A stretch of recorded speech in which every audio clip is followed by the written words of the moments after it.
In many courses that deal with innovation, it's stakeholder-driven. There is one client and one problem.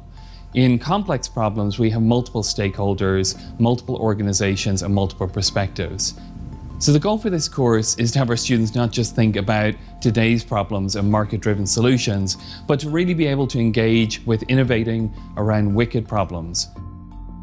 We chose to tackle HIV in the US because it's not one that's typically seen as a product or service-oriented innovation area. This is a really complex problem for them to deal with and really requires our students to think very creatively about the kind of innovations that will survive and also readily be adopted in this marketplace by both healthcare providers and end users as well.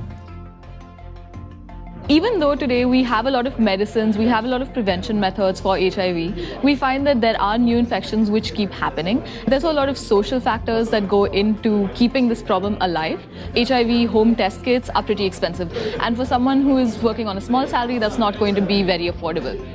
Secondly, even though there are a lot of prevention methods which are possible, many doctors still don't know about them, and even if they do know about them, they're often not willing to prescribe these or make them viable options for their patients.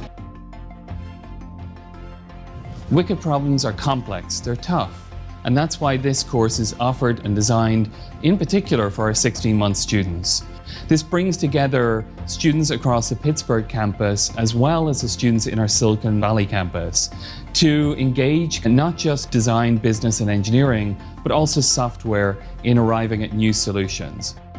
They have a mature perspective on what innovation is, they have a set of skills, and we bring them together to start to think creatively about real-world, broad-scale problems.